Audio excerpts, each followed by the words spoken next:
सत श्री अकाल जी साਰਿਆਂ ਨੂੰ। उम्मीद करदा ਤੁਸੀਂ ਸਾਰੇ ਜਣੇ ਚੜ੍ਹਦੀ ਕਲਾ 'ਚ ਹੋਗੇ, ਤੰਦਰੁਸਤ ਹੋਗੇ, ਆਪਣੇ ਪਰਿਵਾਰਕ ਮੈਂਬਰਾਂ ਦੇ ਨਾਲ ਹੋਗੇ। ਬੜੇ ਦਿਨਾਂ ਤੋਂ ਇੱਕ ਰੌਲਾ ਪੈ ਰਿਹਾ ਸੀਗਾ ਯੂਕੇ ਦੀ ਪੁਆਇੰਟ ਬੇਸ ਪਾਲਿਸੀ। ਯੂਕੇ ਦਾ 30 ਪੁਆਇੰਟ 40 ਪੁਆਇੰਟ ਤੋਂ ਜੀ 70 ਪੁਆਇੰਟ ਹੋਣ ਜਾ ਰਿਹਾ ਹੈ ਤੇ 1 ਜਨਵਰੀ ਤੋਂ ਹੋਏਗਾ। 5 ਅਕਤੂਬਰ ਤੋਂ ਚੇਂਜਸ ਆ ਜਾਣਗੇ। ਉਹਦੇ ਵਿੱਚ ਜੀ ਸਟੂਡੈਂਟ ਨੂੰ ਕਈਆਂ ਨੂੰ ਆਇਲਸ ਕਰਨੀ ਪਏਗੀ ਐਂਡ ਵਾਟ ਨਾਟ। ਸੋ ਇਦਾਂ ਦੀਆਂ ਕਾਫੀ ਕਹਿ ਲਓ ਕਿ ਵੀ ਚੀਜ਼ਾਂ ਚਰਚਾ ਦਾ ਵਿਸ਼ਾ ਬਣੀਆਂ ਹੋਈਆਂ ਸੀਗੀਆਂ। ਅੱਜ 6 ਅਕਤੂਬਰ ਹੈ।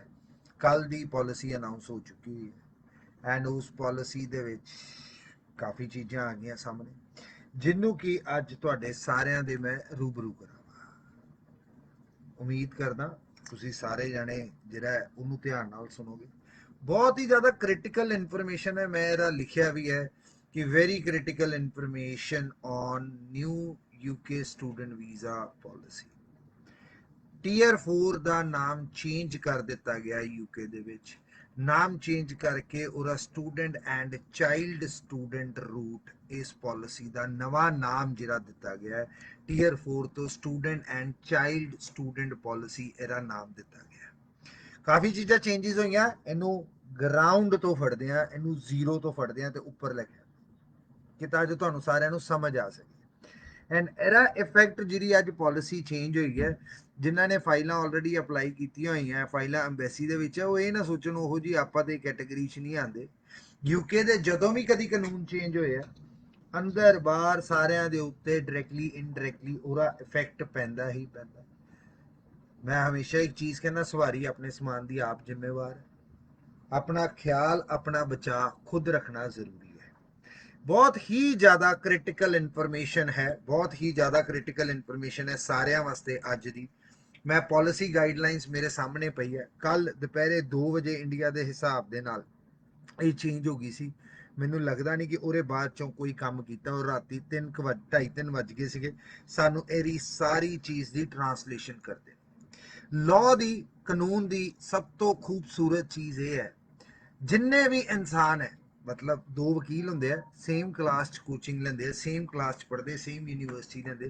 एक बेचारा वो 10,000 रुपये वाला वकील बन के रह जाता जमानत कराने वाला, तो एक बहुत वड्डा वकील बन जाता है जिहदे दिल्ली बहुत वड्डे नाम है, जेठ मलानी जी वर्गे, कि भी जिहदे मिलन की भी मेरा ख्याल है लखा करोड़ा रुपए या अपना काम करने की फीस है, क्योंकि उन्होंने नॉलेज है, वो उन्होंने काम है। सो नॉलेज एक इदा की चीज़ है। नॉलेज तो प्रैक्टिस, नॉलेज सारे कोल सारे इकट्ठी कर लेंगे, बट नॉलेज नू यूज़ नहीं करना आता। लॉ की इंटरप्रटेशन उन्होंने अपने तरीके दे नाल समझना, उन्होंने लॉ नू अपने तरीके दे नाल दसना, बयान करना। सो जी पॉलिसी है वो भी एक कानून है। उन्होंने कानून नू अपने तरीके दे नाल समझना एंड उन्होंने अपने एक्सपीरियंस तो कढ़ना एंड देन फाइलें सबमिट करानियाँ। डिसाइड करता है कि वीज़ा आएगा कि रिफ्यूजल आएगा। 70 पॉइंट ये कहा गया सीगा कि जी 40 पॉइंट अज है अक्तूबर तो 1 जनवरी तो होना सी। पहले पॉलिसी अनाउंस करती यूके सरकार ज़्यादा काल दे विच लगती सी कि भी काली काली इन्होंने 1 जनवरी की बजाय 5 अक्तूबर तो ही पॉलिसी जी इंप्लीमेंट करती। 5 अक्तूबर को 70 पॉइंट हो गए कि हुण जिहड़ा भी बच्चा वीज़ा अप्लाई करेगा 70 पॉइंट के नाल करेगा। पहले 40 पॉइंट सीगे, 30 पॉइंट तुहाडे कैश दे जी, 10 पॉइंट तुहाडे इंग्लिश दे ते 10 पॉइंट तुहाडे हैगे सीगे जी 10 पॉइंट तुहाडे 30 पॉइंट हैगे सी कैश दे, 10 पॉइंट तुहाडे फंड्स दे। हुण 70 पॉइंट हो गए, जे 10 पॉइंट तुहाडे फंड्स दे उदां ही है, 10 पॉइंट इंग्लिश दे नवे ऐड करते ते 50 पॉइंट तुहाडे कैश दे करते इंस्टेड ऑफ 30 पॉइंट। ਜਿਹੜੇ 50 ਪੁਆਇੰਟ ਕੈਸ਼ ਦੇ ਐਡ ਕੀਤੇ ਨੇ ਉਹ ਚੋਂ 10 ਪੁਆਇੰਟ ਮਿਲਨੇ ਆ ਤੁਹਾਡੇ ਕੈਸ਼ ਦੇ ਕਿ ਤੁਹਾਡੇ ਕੋਲ ਸਰਟੀਫਿਕੇਟ ਆ ਗਿਆ। ਦੂਸਰੇ 10 ਪੁਆਇੰਟ ਤੁਹਾਨੂੰ ਮਿਲਨੇ ਆ ਕੋਰਸ ਰੈਲੇਵੈਂਸੀ ਦੇ। ਇਹ ਪੁਆਇੰਟ ਜ਼ਰੂਰ ਲਿਖਣਾ। ਬੜੇ ਲੋਕਾਂ ਨੂੰ ਇਹ ਚੀਜ਼ ਹੈ ਕਿ ਯਾਰ ਇਹ ਪੁਆਇੰਟ ਕਿੱਦਾਂ ਹੋਣਗੇ। ਅੱਛਾ ਪੁਰਾਣੀ ਪੜ੍ਹਾਈ ਨਾਲ ਰਿਲੇਟਡ ਤੁਸੀਂ ਪੜ੍ਹਾਈ ਲੈ ਲਈ ਤੇ 10 ਪੁਆਇੰਟ ਮਿਲ ਜਾਣੇ ਆ ਗਿਆ ਸਾਰਾ ਫਰਮਾਨ ਜੀ ਸਾਹਮਣੇ ਕਿ ਕਿੱਦਾਂ ਕਿੱਦਾਂ ਇਹਨਾਂ ਨੇ ਪੁਆਇੰਟ ਦੇਣੇ ਆ। ਸੋ 10 ਪੁਆਇੰਟ ਜਿਹੜੇ ਆ ਉਹ ਮਿਲ ਜਾਣਗੇ ਤੁਹਾਨੂੰ 10 पॉइंट तो मिल जाएंगे कोर्स रैलेवेंसी दे। तीसरे 10 पॉइंट मिलने अप्रूव्ड क्वालिफिकेशन दे। चौथे 10 पॉइंट मिलने लेवल ऑफ स्टडी दे ते पंजवें 10 पॉइंट मिलने place of study they. Place of study ਦੇ। ਸੋ ਇਸ ਤਰੀਕੇ ਦੇ ਨਾਲ ਤੁਹਾਡੇ 50 ਪੁਆਇੰਟ ਪੂਰੇ ਹੁੰਦੇ ਆ। ਪਾਲਿਸੀ ਦੇ ਵਿੱਚ ਬੜੀਆਂ ਜ਼ਿਆਦਾ ਚੀਜ਼ਾਂ ਉਹਨਾਂ ਨੇ ਕਲੀਅਰ ਕਰਤੀਆਂ, ਜਿੱਥੇ ਕਿ ਪੂਰੀ ਪੰਜਾਬ ਦੀ ਇੰਡਸਟਰੀ ਦਾ ਧਿਆਨ ਇੱਕੋ ਚੀਜ਼ ਵਾਲੇ ਬੰਨੇ ਸੀ, English English English English English. ਕੱਲ ਵੀ ਇੱਕ ਸੱਜਣ ਨੇ ਵੀਡੀਓ ਕੀਤੀ ਕਿ ਜੀ ਇੰਗਲਿਸ਼ ਇੰਗਲਿਸ਼ ਤੇ ਇੰਗਲਿਸ਼, ਹੋਰ ਕੁਝ ਬੋਲਿਆ ਹੀ ਨਹੀਂ ਯਾਰ। English is one of the factor, English is just one of the factor, but ਉਹ 30 ਪੁਆਇੰਟ ਦੇ 50 ਪੁਆਇੰਟ ਜਿਹੜੇ ਹੋਏ ਹੈ ਉਹਦੇ ਅੰਦਰ ਕੀ ਕੀ ਚੇਂਜਿਸ ਆਈਆਂ, ਇਹ ਗੱਲ ਨਹੀਂ ਹੋਈ। ਅੱਜ ਮੈਂ ਸਵੇਰੇ ਮਤਲਬ ਦੁਪਹਿਰ ਕੇ ਵੇਲੇ ਬ੍ਰੇਕ ਲਿੱਤੀ, ਮੈਂ ਆਫਿਸ ਤੋਂ ਉਤਰ ਕੇ ਗਿਆ ਥੱਲੇ, ਮੈਂ ਗੱਲ ਕਰ ਰਿਹਾ ਕਿਸੇ ਦੇ ਨਾਲ, ਮੈਂ ਕਿਹਾ ਯਾਰ ਆਪਾਂ ਨੂੰ ਕੋਈ ਫੋਨ ਹੀ ਨਹੀਂ ਆਇਆ ਕਿ ਮਤਲਬ ਇਟਸ ਲਾਈਕ ਕਿਸੇ ਨੇ ਕੋਈ ਲਾਈਵ ਵੀ ਨਹੀਂ ਕੀਤਾ, 24 ਘੰਟੇ ਹੋ ਗਏ ਪਾਲਿਸੀ ਚੇਂਜ ਕੀਤੇ, ਕੁਛ ਅਸੀਂ ਗਲਤ ਤੇ ਨਹੀਂ ਸਮਝ ਰਹੇ ਕਿ ਸਾਨੂੰ ਕੱਲਿਆਂ ਨੂੰ ਅੱਗ ਤੇ ਨਹੀਂ ਲੱਗੀ ਹੋਈ, ਇੱਕ ਵਾਰੀ ਪੁੱਛ ਲਈਏ। ਅੱਛਾ ਜੀ, 1 ਨੂੰ 2 ਨੂੰ 5 ਨੂੰ ਮੈਂ 7 8 10 ਕੇ ਜਣਿਆਂ ਨੂੰ ਫੋਨ ਕੀਤਾ ਹੋਣਾ, ਸਾਰਿਆਂ ਦਾ ਸੇਮ ਜਵਾਬ। ਮੈਂ ਕਿਹਾ ਯਾਰ ਪਾਲਿਸੀ ਪੜ੍ਹੀ, ਪਾਲਿਸੀ ਕਿਹੜੀ ਪਾਲਿਸੀ, ਕਿੱਦਾਂ ਦੀ ਪਾਲਿਸੀ? ਹਾਂਜੀ ਹਾਂਜੀ, ਉਹ ਇੱਕ ਬੰਦਾ ਕਹਿੰਦਾ ਜੀ ਉਹ ਹੈਲਥ ਸਰਚ ਅੱਜ ਵਧ ਗਿਆ ਨਾ। ਮੈਂ ਕਿਹਾ ਹਾਂਜੀ ਹਾਂਜੀ ਠੀਕ, ਕੀ ਹੋਇਆ ਕੀ? ਮੈਂ ਕਿਹਾ ਪਤਾ ਨਹੀਂ ਕੀ ਹੋਇਆ, ਇਹ 4 ਵਜੇ ਸ਼ੋਅ ਦੇਖ ਲਿਓ ਜੀ, ਆਪੇ ਪਤਾ ਲੱਗ ਜਾਊ। ਮਤਲਬ ਇੱਕ ਵੀ ਬੰਦੇ ਨੇ ਇਹ ਨਹੀਂ ਦੱਸਿਆ ਕਿ ਯਾਰ ਆਹ ਪਰਟੀਕੂਲਰ ਚੇਂਜਿਸ ਹੋਏ ਹੈ ਕਿ ਜੀ ਰਾਤਾਂ ਦੀ ਨੀਂਦ ਉੱਡਣੀ ਵੀ ਚਾਹੀਦੀ ਹੈ ਕਿ ਨਹੀਂ ਉੱਡਣੀ ਚਾਹੀਦੀ, ਇਹ ਵੀ ਹੋਇਆ ਕੀ ਹੈ ਪਾਲਿਸੀ ਦੇ ਵਿੱਚ।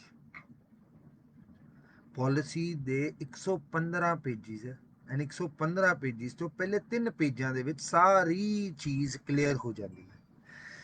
3-4 ਰਿਫਿਊਜ਼ਲਸ ਵੀ ਆਈਆਂ ਸੀਗੀਆਂ ਸਾਡੀਆਂ, ਐਂਡ ਉਹ 3-4 ਰਿਫਿਊਜ਼ਲਸ ਨੂੰ ਰਿਲੇਟ ਕਰਕੇ ਦੇਖਿਆ, ਕਿਉਂਕਿ ਇਹ ਸਵਾਲ ਸੀਗਾ ਕਿ ਜਿਹੜੀਆਂ ਫਾਈਲਾਂ ਅੰਦਰ ਐਮਬੈਸੀ 'ਚ ਉਹਨਾਂ ਤੇ ਕੋਈ ਅਸਰ ਪਏਗਾ ਇਹ ਨਵੀਂ ਪਾਲਿਸੀ ਦਾ, ਕਿ ਜਿਹੜੀਆਂ ਅੱਜ ਤੋਂ ਜਮ੍ਹਾਂ ਹੋਣਗੀਆਂ ਉਹ ਤੇ ਅਸਰ ਪਏਗਾ। ਰਿਲੇਟ ਕਰਕੇ ਦੇਖਿਆ, ਤਿੰਨਾਂ 'ਚ ਸੇਮ ਕਾਮਨ ਚੀਜ਼ ਐਂਡ ਉਸੇ ਪੁਆਇੰਟਸ ਦੇ ਉੱਤੇ ਐਪਲੀਕੇਸ਼ਨ ਨੂੰ ਜਿਹੜਾ ਵਾ ਰਿਜੈਕਟ ਕੀਤਾ। ਅੱਜ ਸਵੇਰੇ 8 ਵਜੇ ਆਉਂਦਿਆਂ ਹੀ ਪੂਰੀ ਟੀਮ ਨੂੰ ਟ੍ਰੇਨਿੰਗ ਕਾਲ ਦੇ ਉੱਤੇ ਬੁਲਾਇਆ ਸੀ, 8 ਤੋਂ 11 ਵਜੇ ਸਵੇਰੇ ਟ੍ਰੇਨਿੰਗ ਕਾਲ ਕੀਤੀ। ਤੁਹਾਡੇ ਨਾਲ ਅੱਜ ਪੂਰਾ ਅੱਧਾ ਪੌਣਾ ਘੰਟਾ ਗੱਲ ਕਰਾਂ, ਹੋ ਸਕਦਾ ਘੰਟਾ ਵੀ ਜਾਵੇ, ਐਂਡ ਇਮੀਡੀਏਟਲੀ ਨਾਲ ਫਿਰ ਟੀਮ ਦੇ ਨਾਲ ਟ੍ਰੇਨਿੰਗ ਕਾਲ ਹੈ 5 ਵਜੇ ਆਨਵਰਡਸ। ਪੁਆਇੰਟ ਇੱਕ ਛੋਟਾ ਜਿਹਾ ਕਿ ਵੀ ਅੱਜ ਮੈਂ ਆਪਣੀ ਟੀਮ ਨੂੰ ਕਹਿੰਦਾ ਭਾਈ, ਮੈਂ ਕਿਹਾ ਮੈਨੂੰ ਇਹ ਨਹੀਂ ਸਮਝ ਆ ਰਿਹਾ ਕਿ ਵੀ ਮੈਂ ਇੱਕ ਵਾਕਈ ਇੰਡਸਟਰੀ ਹੈ। ਮੈਂ ਲੋਕਾਂ ਨੂੰ ਕਈਆਂ ਨੂੰ ਜਾਣਨਾ ਕਿ ਵੀ ਲੋਕਾਂ ਨੂੰ ਮੈਂ ਕਈਆਂ ਨੂੰ ਜਾਣਨਾ ਕਿ ਵੀ ਉਹ ਪੈਸੇ ਸੱਜੇ ਖੱਬਿਓ ਕਿਸੇ ਤਰੀਕੇ ਅਰੇਂਜ ਕਰਕੇ ਕੋਵਿਡ ਦੇ ਦੌਰਾਨ ਆਪਣਾ ਜਿਹੜਾ ਹੈਗਾ ਵੈ ਕਾਰੋਬਾਰ ਨੂੰ ਚਲਾ ਰਹੇ ਨੇ, ਬਟ ਉਹਨਾਂ ਨੂੰ ਪਾਲਿਸੀ ਦੇ ਉੱਤੇ ਗ੍ਰਿਪ ਨਹੀਂ ਹੈ। ਮੈਂ ਕਿਹਾ ਯਾਰ ਗੱਲਾਂ ਅਸੀਂ ਬਹੁਤ ਵੱਡੀਆਂ ਕਰਦੇ ਹਾਂ, ਅਸੀਂ ਇਦਾਂ ਕਾਮਯਾਬ ਹੋਣਾ ਤੇ ਉਦਾਂ ਕਾਮਯਾਬ ਹੋਣਾ, ਲੱਛਣ ਤੇ ਲੱਗਦੇ ਨਹੀਂ। ਐਨੀਵੇਜ਼ ਆਨੇ ਆ ਜੀ ਪਾਲਿਸੀ ਦੇ ਉੱਤੇ। ਪਾਲਿਸੀ ਦੇ ਵਿੱਚ ਕੀ ਕੀ ਚੀਜ਼ਾਂ ਨਵੀਆਂ ਆਈਆਂ। ਕੈਨੇਡੀਅਨ ਇਮੀਗ੍ਰੇਸ਼ਨ ਨੇ CIC ਨੇ 3 ਅਗਸਤ 2020 ਨੂੰ ਸਟੇਟਮੈਂਟ ਦਿੱਤੀ ਸੀ ਯੂਕੇ ਦੀ ਪੁਆਇੰਟ ਬੇਸ ਸਿਸਟਮ ਕਿ ਵੀ ਜੀ ਯੂਕੇ ਨੇ ਸਾਡਾ ਪੁਆਇੰਟ ਬੇਸ ਸਿਸਟਮ ਨੂੰ ਤੋੜ ਮਰੋੜ ਕਰਕੇ ਆਪਣੀ ਇੱਕ ਪਾਲਿਸੀ ਬਣਾ ਲਈ ਹੈ। ਉਦੋਂ ਮੈਂ ਵੀ ਕਿਹਾ ਸੀਗਾ ਕਿ ਜੀ CIC ਨੇ ਸਟੇਟਮੈਂਟ ਦਿੱਤੀ ਹੈ, it's not a small statement, ਉਹਨਾਂ ਦੇ ਆਫੀਸ਼ੀਅਲ ਪੇਜ ਤੇ ਸਟੇਟਮੈਂਟ ਹੈ, ਇਹ 'ਚ ਡੈਫੀਨੇਟਲੀ ਕੁਛ ਨਾ ਕੁਛ ਦੇਖਣ ਨੂੰ ਮਿਲੇਗਾ। ਅੱਜ ਜਦੋਂ ਪਾਲਿਸੀ ਆਈ ਹੈ, ਇਹਦਾ ਨਵੇਂ ਸਟੂਡੈਂਟ ਰੂਟ ਦੇ ਵਿੱਚ, ਜਿੱਦਾਂ ਆਸਟ੍ਰੇਲੀਆ, ਜਿਨ੍ਹਾਂ ਨੂੰ ਪਤਾ ਜਿਹੜੇ ਆਸਟ੍ਰੇਲੀਆ ਦਾ ਕੰਮ ਕਰਦੇ ਆ, ਜਿੱਦਾਂ ਆਸਟ੍ਰੇਲੀਆ ਦੇ ਵਿੱਚ GTE ਹੈ, ਜੈਨੂਇਨ ਟੈਂਪਰੇਰੀ ਐਂਟਰੈਂਟ ਹੈ, ਨਿਊਜ਼ੀਲੈਂਡ ਦੇ ਵਿੱਚ ਵੀ ਕ੍ਰੈਡੀਬਿਲਿਟੀ ਸਟੂਡੈਂਟ ਚੈੱਕ ਕਰਦੇ ਨੇ, ਕੈਨੇਡਾ ਦੇ ਵਿੱਚ ਵੀ ਉਹ ਬੋਨਾਫਾਈਡ ਸਟੂਡੈਂਟ ਦੇਖਦੇ ਨੇ। ਆਸਟ੍ਰੇਲੀਆ, ਕੈਨੇਡਾ, ਨਿਊਜ਼ੀਲੈਂਡ ਤਿੰਨਾਂ ਨੂੰ ਮਿਕਸਰ 'ਚ ਪਾ ਕੇ ਗ੍ਰਾਈਂਡ ਕਰਕੇ ਜਿਹੜਾ ਜੂਸ ਨਿਕਲਿਆ, ਉਹਦਾ ਨਾਮ ਇਹਨਾਂ ਨੇ ਦੇ ਦਿੱਤਾ ਹੈ ਜੀ general student route, sorry my mistake, genuine student route, GSR। GTE ਹੈ, ਉਵੇਂ GTE ਦੀ ਜਗ੍ਹਾ ਇਹਨਾਂ ਨੇ ਆਪਣਾ ਨਾਮ ਦੇ ਦਿੱਤਾ GSR। GSR ਦਾ ਮਤਲਬ ਹੈ ਜੈਨੂਇਨ ਸਟੂਡੈਂਟ ਰੂਟ, ਕਿ ਜਿਹੜੇ 70 ਪੁਆਇੰਟ ਹੈ ਨਾ, ਆਓ ਦੇਖਦੇ ਆ ਜੀ ਕਿ 70 ਪੁਆਇੰਟਾਂ 'ਚ ਕੀ ਲਿਖਿਆ। ਆ ਮੇਰੇ ਕੋਲ ਪਾਲਿਸੀ ਗਾਈਡਲਾਈਨਸ ਪਈ ਹੈ, ਇਹਨੂੰ ਪੜ੍ਹ ਕੇ ਤੁਹਾਨੂੰ ਸੁਣਾਵਾਂਗਾ। ਇਹ ਸਾਰੀਆਂ ਚੀਜ਼ਾਂ ਅੱਜ ਮੈਂ ਇੱਕ ਇੱਕ ਵਰਡ ਹਾਈਲਾਈਟ ਕੀਤਾ, ਐਂਡ ਮੇਰਾ ਖਿਆਲ ਹੈ ਨਾ ਕਰਕੇ 10-15 ਵਾਰ ਪੜ੍ਹ ਚੁੱਕਾ। ਧਿਆਨ ਨਾਲ ਹਰ ਇੱਕ ਚੀਜ਼ ਸੁਣਨਾ ਐਂਡ ਤੁਹਾਨੂੰ ਇਹ 'ਚ ਕਲੈਰਿਟੀ ਆ ਜਾਏਗੀ।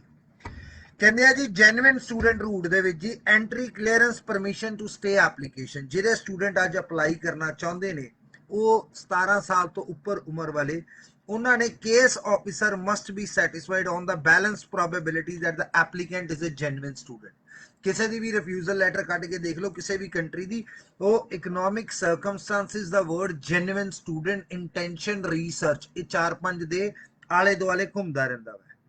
ਹੁਣ ਇੱਥੇ ਸ਼ੁਰੂਆਤ ਕਰਨ ਲੱਗਾ, ਧਿਆਨ ਨਾਲ ਸੁਣੋ। ਕਹਿੰਦੇ to assess an application credibility the case officer must consider all the information provided in the application and if applicable in the credibility interview the case officer must not refuse, ਕਹਿੰਦੇ the case officer must not refuse an application on genuineness ground without interviewing the student।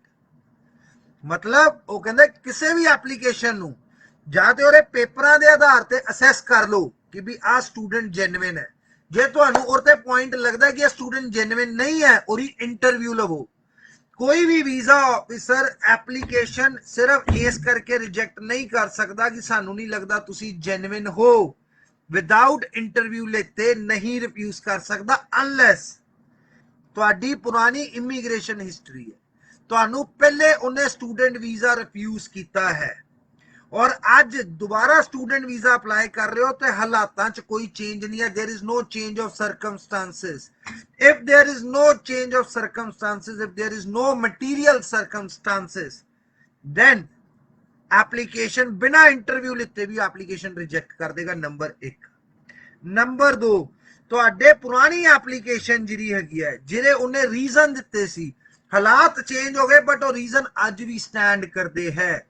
ਉਹਨੇ ਉਦੋਂ ਵੀ ਕਿਹਾ ਸੀ funds ਦੇ ਉੱਤੇ objection ਲਾਈ ਸੀ, ਅੱਜ ਵੀ funds ਉਹਨੂੰ ਲੱਗਦਾ ਕਿ ਵੀ ਇਹ ਫੜੇ ਹੋਏ ਨੇ, ਉੱਤੇ ਵੀ ਐਪਲੀਕੇਸ਼ਨ ਉਹ ਬਿਨਾਂ ਤੁਹਾਡੀ ਇੰਟਰਵਿਊ ਲਿੱਤੇ ਰਿਜੈਕਟ ਕਰ ਸਕਦਾ ਹੈ। ਸੋ ਇਹਦਾ ਇੱਕ ਬਾਟਮ ਲਾਈਨ ਐਂਡ ਨਿਚੋੜ ਇਹ ਹੈ, ਤੁਹਾਡੀ ਪਹਿਲੇ ਐਪਲੀਕੇਸ਼ਨ ਰਿਜੈਕਟ ਹੋਈ ਹੈ ਯੂਕੇ ਦੀ, ਸਟੂਡੈਂਟ ਵੀਜ਼ਾ ਐਪਲੀਕੇਸ਼ਨ ਰਿਜੈਕਟ ਹੋਈ ਹੈ। ਵੀਜ਼ਾ ਆਫਿਸਰ ਬਿਨਾਂ ਇੰਟਰਵਿਊ ਲਿੱਤੇ ਤੁਹਾਡੀ ਐਪਲੀਕੇਸ਼ਨ ਰਿਜੈਕਟ ਕਰ ਸਕਦਾ ਹੈ। ਜੇ ਪਹਿਲੇ ਤੁਹਾਡੀ ਐਪਲੀਕੇਸ਼ਨ ਯੂਕੇ ਲਈ ਰਿਜੈਕਟ ਨਹੀਂ ਹੋਈ ਤੇ ਵੀਜ਼ਾ ਅਫਸਰ ਤੁਹਾਡੀ ਐਪਲੀਕੇਸ਼ਨ ਬਿਨਾਂ ਇੰਟਰਵਿਊ ਲਿੱਤੇ ਕਦੀ ਵੀ ਰਿਜੈਕਟ ਨਹੀਂ ਕਰੇਗਾ, ਕਦੀ ਵੀ ਰਿਜੈਕਟ ਨਹੀਂ ਕਰੇਗਾ, ਉਹ ਇੰਟਰਵਿਊ ਦੇ ਉੱਤੇ ਹੀ ਰਿਜੈਕਟ ਕਰੇਗਾ।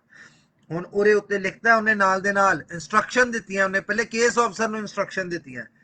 ਕਹਿੰਦਾ ਜੀ if the case officer refuse N application, ਜੇਕਰ ਕੇਸ ਅਫਸਰ ਕੋਈ ਐਪਲੀਕੇਸ਼ਨ ਰਿਜੈਕਟ ਕਰਦਾ ਹੈ on credibility ground, they must clearly set out their allegation and reasoning and argument behind these that form the basis of their decision. And if a statement made by an applicant is interpretable in different ways, then the case worker must provide a justification for which way they have interpreted the information।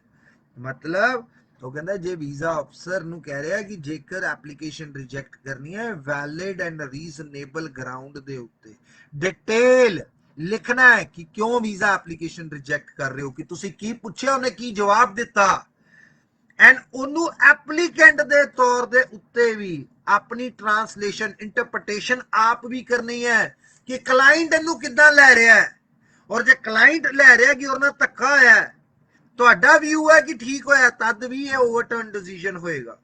ਸੋ ਦੋਵਾਂ angle ਸੋ interpretation ਨੂੰ ਦਿਮਾਗ 'ਚ ਰੱਖ ਕਰਕੇ application reject ਹੋਏਗੀ।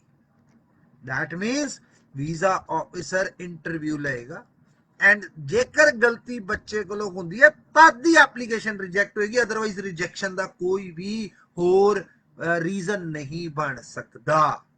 ਬਹੁਤ clearly ਚੀਜ਼ ਹੈ। ਸੋ ਸਾਰਾ ਨਿਚੋੜ ਜਿਹੜਾ ਹੈ, ਸਾਰਾ ਨਿਚੋੜ ਇੰਟਰਵਿਊ ਦੇ ਉੱਤੇ ਆ ਗਿਆ। English ability of an applicant can be used as a relevant factor in assessing credibility. However, the case worker must clearly provide a justification in any refusal letter. ਜੇ ਇੰਗਲਿਸ਼ ਬੋਲਣੀ ਨਹੀਂ ਆਂਦੀ, ਉਹ ਕਹਿੰਦਾ ਕਲੀਅਰਲੀ ਲਿਖ ਦੋ ਕਿ ਇੰਗਲਿਸ਼ ਬੋਲਣੀ ਨਹੀਂ ਆਂਦੀ ਹੈ ਬੱਚੇ ਨੂੰ, ਮੈਂ ਇਹਦੀ ਕ੍ਰੈਡੀਬਿਲਿਟੀ ਇੰਟਰਵਿਊ ਲੈ ਕੇ ਦੇਖੀ ਹੈ, ਤਦ ਵੀ ਉਹ ਮੰਨਿਆ ਜਾਏਗਾ। ਹੁਣ ਪੁਆਇੰਟ ਸ਼ੁਰੂ ਕਰਦੇ ਆ ਜੀ। ਪਾਲਿਸੀ, ਪਹਿਲੀ ਪਾਲਿਸੀ ਦੇ ਵਿੱਚ ਪਹਿਲਾ ਪੁਆਇੰਟ ਹੈ ਕ੍ਰੈਡੀਬਿਲਿਟੀ ਇੰਟਰਵਿਊ ਕਿੱਦਾਂ ਕਿੱਦਾਂ ਲਿੱਤੀ ਜਾਏਗੀ, ਕ੍ਰੈਡੀਬਿਲਿਟੀ ਚੈੱਕ ਕਿੱਦਾਂ ਕਰਨਗੇ। 7 ਪੁਆਇੰਟ ਹੈ, 7 ਪੁਆਇੰਟਾਂ ਦੇ ਆਧਾਰ ਦੇ ਉੱਤੇ ਉਹਨੇ ਕ੍ਰੈਡੀਬਿਲਿਟੀ ਚੈੱਕ ਕਰਨਾ ਹੈ। ਪਹਿਲਾ, ਕਿਸੇ ਵੀ ਬੰਦੇ ਦੀ ਇਮੀਗ੍ਰੇਸ਼ਨ ਹਿਸਟਰੀ ਹੈ, ਕਿਸੇ ਵੀ ਬੰਦੇ ਦੀ ਇਮੀਗ੍ਰੇਸ਼ਨ ਹਿਸਟਰੀ ਹੈ ਯੂਕੇ ਦੀ, ਜਾਂ ਉਹਦੇ ਨਾਲ ਵਿਆਹੇ ਡਿਪੈਂਡੈਂਟ ਦੀ ਯੂਕੇ ਦੀ ਇਮੀਗ੍ਰੇਸ਼ਨ ਹਿਸਟਰੀ ਹੈ ਜਾਂ ਹੋਰ ਕੰਟਰੀਆਂ ਦੀ ਇਮੀਗ੍ਰੇਸ਼ਨ ਹਿਸਟਰੀ ਹੈ, straight forward application will be rejected without any question. Previous visa application for the UK and other countries include the reason of the visa refusal, the amount of time the applicant had spent in the UK or other countries on the previous visa and what for purposes, whether the applicant has complied with the terms of the previous visa for the UK and other countries। ਜਦੋਂ ਪਹਿਲਾ visa ਦਿੱਤਾ ਸੀ comply ਕੀਤਾ ਸੀ ਉਹਦੇ ਨਾਲ ਕਿ ਨਹੀਂ। Example ਹਮੇਸ਼ਾ ਦੇਣਾ, ਅੱਜ ਪੈਸਿਆਂ ਦੀ ਲੋੜ ਹੈ, ਮੈਂ ਕਹਿੰਦਾ ਭਾਜੀ ਮੈਨੂੰ 100 ਰੁਪਇਆ ਉਧਾਰਾ ਦੇ ਦਿਓ, ਡੈਡੀ ਜੀ ਬਿਮਾਰ ਹੈ, ਤੁਸੀਂ ਭਜਾ ਦਿੰਦੇ ਹੋ। ਫਿਰ ਦੁਬਾਰਾ ਮਹੀਨੇ ਬਾਅਦ ਆਣਾ 100 ਰੁਪਇਆ ਦੇ ਦਿਓ, ਮੰਮੀ ਜੀ ਬਿਮਾਰ ਹੈ। ਇਹ ਤੁਸੀਂ ਕਹੋਗੇ ਝੂਠਾ ਹੈ। ਇਹਨੇ ਪਹਿਲੇ ਵੀ ਮੇਰੇ ਕੋਲੋਂ ਪਹਿਲਾਂ ਮੇਰੀ ਅਸੰਪਸ਼ਨ ਸੀਗੀ, ਉਹ ਰਿਫਿਊਜ਼ਲ ਦਾ ਪੁਆਇੰਟ ਆ ਗਿਆ। ਦੂਸਰੀ ਐਗਜ਼ਾਮਪਲ ਦੇਣਾ, ਮੈਂ ਕਹਿੰਦਾ ਮੈਨੂੰ 1000 ਰੁਪਇਆ ਦੇਣਾ, ਮੈਂ ਤੁਹਾਨੂੰ ਮਹੀਨੇ ਬਾਅਦ ਦੇ ਦਾਂਗਾ। ਮਹੀਨੇ ਬਾਅਦ ਨਹੀਂ, 2 ਸਾਲ ਬਾਅਦ ਦਿੱਤੇ। फिर दोबारा आया 1000 रुपया दे दो, कभी भी जिंदगी च यकीन नहीं करोगे। तो वही चीज है, एक बार वीजा मिलिया ओरियां तुसी सही तरीके दे नाल पालना नहीं कीती ओरियां टर्म्स एंड कंडीशन, अगे वीजा लैण दे विच बहुत प्रॉब्लम आनी है। सो असी अपनियां ESS ग्लोबल ते आज सवेरे 8 बजे 11 बजे 8 बजे पॉलिसीज बना करके 11 बजे रोल आउट करतियां। ਜਿਹੜੇ ਸਟੂਡੈਂਟ ਅੱਜ ਸਾਡੇ ਆਫਿਸਿਸ ਵਿਜ਼ਿਟ ਕੀਤੇ ਹੋਣਗੇ ਉਹਨਾਂ ਨੂੰ ਉਸੇ ਤਰੀਕੇ ਦੇ ਨਾਲ ਕਾਉਂਸਲਿੰਗ ਮਿਲੀ ਹੋਏਗੀ। ਇਹ ਕੇਸ ਲੈਣਾ, ਇਹ ਕੇਸ ਦੇ ਉੱਤੇ ਦੇਖਣਾ ਵੀ ਨਹੀਂ ਹੈਗਾ। ਫਿਰ ਆ ਗਿਆ ਜੀ ਹੁਣ ਕ੍ਰੈਡੀਬਿਲਿਟੀ ਇੰਟਰਵਿਊ। ਬੜਾ ਇੰਟਰਸਟਿੰਗ ਪੁਆਇੰਟ ਹੈ, ਮਤਲਬ ਸਵਾਦ ਜਿਹਾ ਲੈਂਦਾ। ਤੇਰੇ ਦੋ ਐਂਗਲ ਹੈ, ਚੰਗੇ ਮਾੜੇ ਦੋਵੇਂ, ਬਟ ਮੈਂ ਇਹਦਾ ਚੰਗਾ ਐਂਗਲ ਦੇਖਦਾ ਪਿਆ ਕਿ ਆ ਜਿੰਨੇ ਬੰਦੇ ਪਾਲਿਸੀ ਨਹੀਂ ਪੜ੍ਹ ਪਾਉਂਦੇ ਜਾਂ ਕੰਮ ਨਹੀਂ ਕਰ ਪਾਉਂਦੇ, ਮਤਲਬ ਉਹਨਾਂ ਨੂੰ ਕੰਮ ਕਰਨ ਦਾ ਕੋਈ ਹੱਕ ਨਹੀਂ, ਯੂਕੇ ਦਾ ਤੇ ਕੰਮ ਕਰਨ ਦਾ ਸੱਚੀ ਕੋਈ ਹੱਕ ਨਹੀਂ, ਔਰ ਉਹ ਕਰ ਵੀ ਨਹੀਂ ਪਾਣਗੇ। ਵੈਸੇ ਵੀ 10,000 ਏਜੰਟ ਦੇ ਵਿੱਚੋਂ ਸਾਰਾ 100-200 ਹੀ ਏਜੰਟ ਜਿਹੜਾ ਵਾ ਕੰਮ ਕਰਦਾ ਯੂਕੇ ਦਾ। ਆਉਣ ਵਾਲੇ ਟਾਈਮ ਦੇ ਵਿੱਚ ਉਹ 5-7 ਹੀ ਰਹਿ ਜਾਣੇ ਹੈ। ਉਹਦਾ ਰੀਜ਼ਨ ਅੱਗੇ ਪੜ੍ਹਾ ਕੇ ਦੱਸਦਾ ਵਾ, ਕਿਉਂਕਿ ਇਹ ਪੜ੍ਹਿਆ ਲਿਖਿਆ ਵਾਲਾ ਕੰਮ ਹੈ। ਕਹਿੰਦੇ ਆ application education history study and post visa plan, post study plans, ਇਹ ਕ੍ਰੈਡੀਬਿਲਿਟੀ ਚੈੱਕ ਦੇ ਆ। ਹੁਣ ਜਿਨ੍ਹਾਂ ਦੀਆਂ ਵੀ ਕਦੀ ਰਿਫਿਊਜ਼ਲ ਆਈਆਂ ਚੈੱਕ ਕਰ ਲੈਣਾ, ਇਸੇ ਪੁਆਇੰਟਾਂ ਦੇ ਵਿੱਚ ਰਿਫਿਊਜ਼ਲ ਆਈ ਹੋਏਗੀ, ਹੋਰ ਕਿਸੇ ਪੁਆਇੰਟ 'ਚ ਰਿਫਿਊਜ਼ਲ ਨਹੀਂ ਆਈ ਹੋਏਗੀ। ਕਹਿੰਦੇ ਆ ਜੀ the example include the amount of time has elapsed since applicant last studied and whether the applicant has a sound reason for returning to or commencing formal study of this subject, particularly after any significant gap। Last year ਅਕਤੂਬਰ ਸੀ, ਪੂਰਾ ਸਾਲ ਹੋ ਗਿਆ। ਪਿਛਲੇ ਸਾਲ 5 October ਨੂੰ ਮੈਂ ਸੈਮੀਨਾਰ ਸ਼ੁਰੂ ਕੀਤੇ ਸੀ। ਮੈਂ ਕਿਹਾ ਇਹ ਮੌਕਾ ਹੈ, ਇਸ ਵੇਲੇ ਜਿਹੜਾ ਜੀ ਆਵੇ ਸੋ ਰਾਜੀ ਜਾਵੇ, ਬਟ ਇਹ ਇਦਾਂ ਰਹਿਣਾ ਨਹੀਂ। ਅੱਜ 1 ਸਾਲ ਬਾਅਦ 6 ਅਕਤੂਬਰ ਲਾਈਵ ਹੋਇਆ ਐਂਡ ਗੱਲ ਕਰ ਰਿਹਾ ਨਵੀਂ ਪਾਲਿਸੀ ਦੇ ਉੱਤੇ।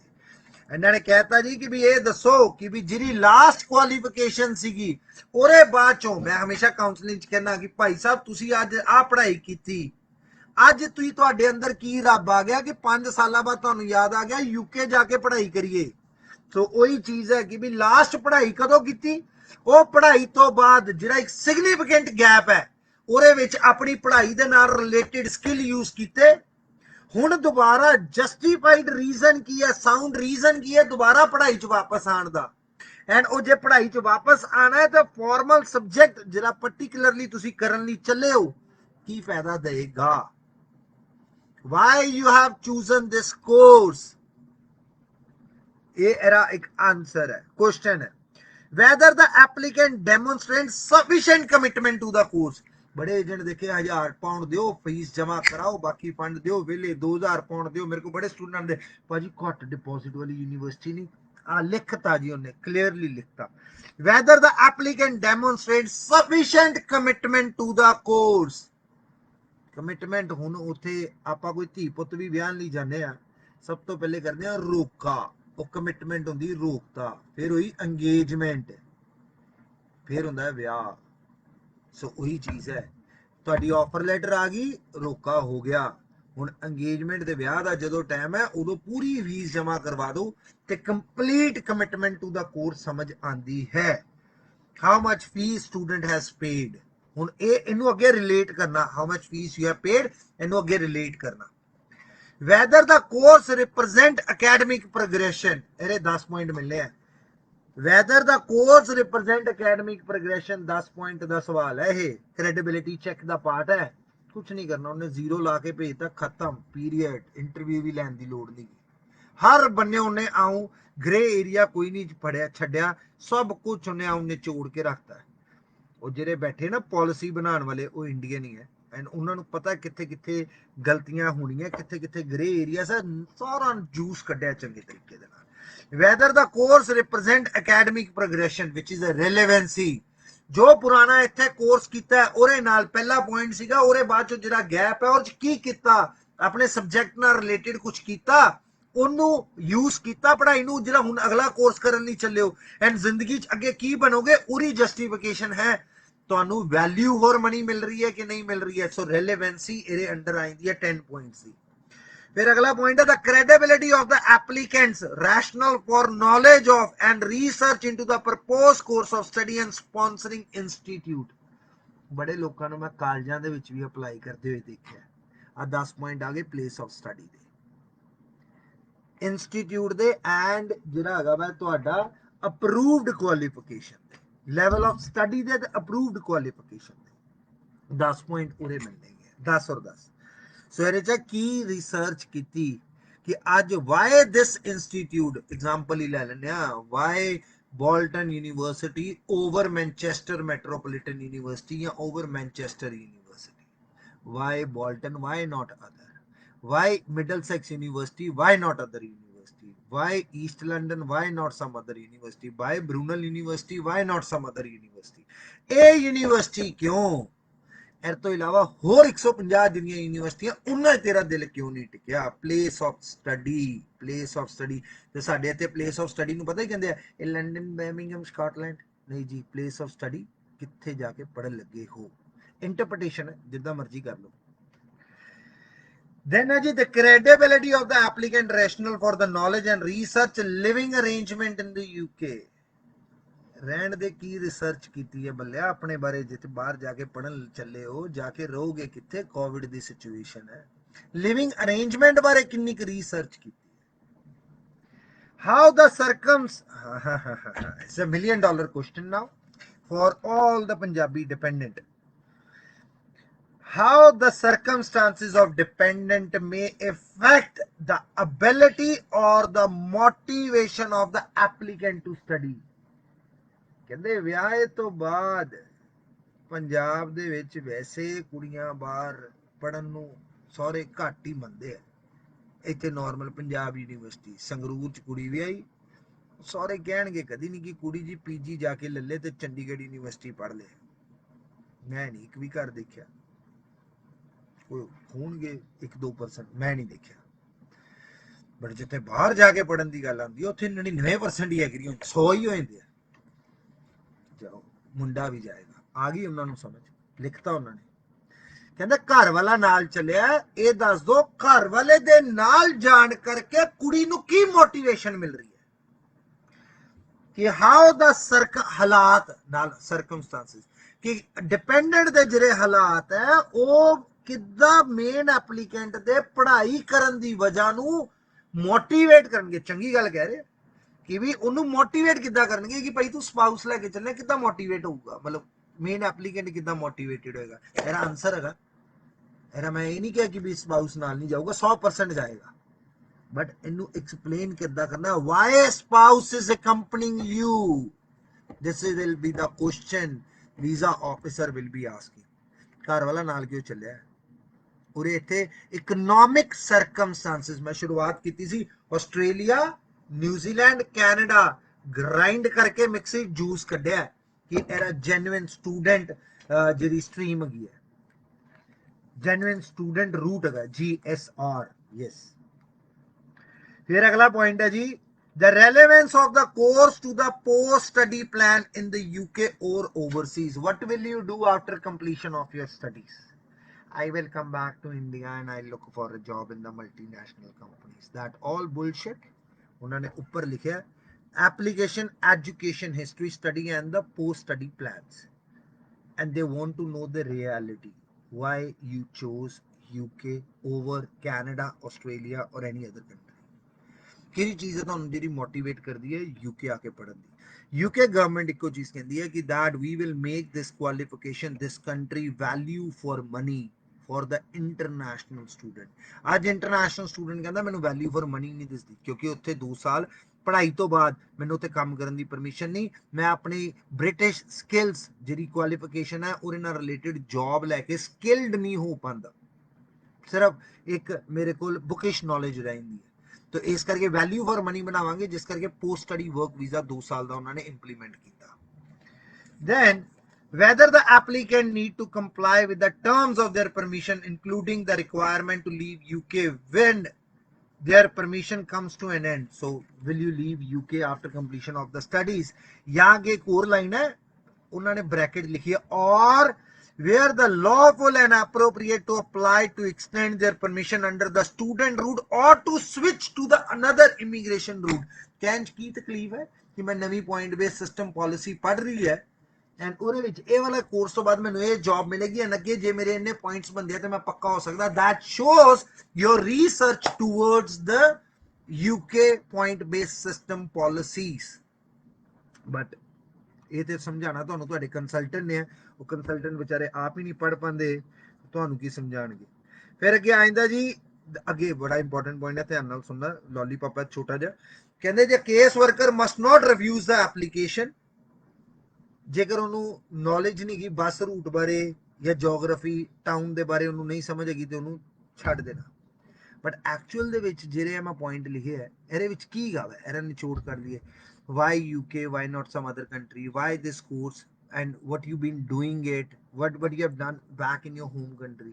ਅੱਜ ਤੁਹਾਨੂੰ ਕੀ ਸੁੱਝ ਗਿਆ ਬਾਹਰ ਜਾ ਕੇ ਪੜਨ ਦਾ, ਪਹਿਲੇ ਕਿਉਂ ਨਹੀਂ ਸੁੱਝਿਆ, ਤੁਹਾਡੀ ਕੋਰਸ ਫੀਸ ਕਿੰਨੀ ਹੈ, ਕਿੰਨੇ ਪੇ ਕੀਤੀ ਹੈ, ਐਂਡ ਤੁਹਾਡੇ ਨਾਲ ਤੁਹਾਡਾ ਸਪਾਊਸ ਜਾ ਰਿਹਾ, ਕਿਉਂ ਜਾ ਰਿਹਾ ਹੈ, ਕੀ ਕਰੋਗੇ ਕੋਰਸ ਖਤਮ ਕਰਨ ਤੋਂ ਬਾਅਦ। ਕੁਝ ਨਵਾਂ ਨਹੀਂ ਹੈ, ਬਟ ਉਹਨੂੰ ਇਲੈਬੋਰੇਟ ਕਰਤਾ, ਵਰਡਸ ਦੇ ਵਿੱਚ ਕਲੀਅਰ ਕਰਤਾ कि जे ये चीज़ों के आले दुआले रह के मैं पूछांगा और एप्लीकेशन रिजेक्ट कर सकता।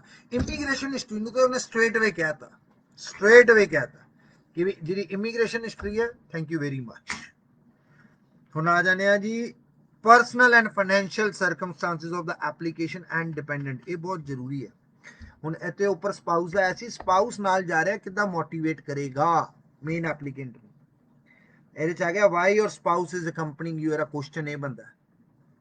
ਹੁਣ ਬੜੇ ਇਦਾਂ ਦੇ ਮੈਂ ਕੇਸਿਸ ਦੇਖਦਾ, ਮਹੀਨਾ ਪੁਰਾਣਾ ਵਿਆਹ ਹੈ ਜੀ, ਆ ਜੀ ਆ ਕੁੜੀ ਦੇ ਕਾਗਜ਼ ਆ ਦੇਖੋ ਜੀ, ਠੀਕ ਹੈ ਜੀ, ਆਪਾਂ ਕੁੜੀ ਦੇ ਨਾਲ ਰੁੜ ਜਾਾਂਗੇ ਜੀ।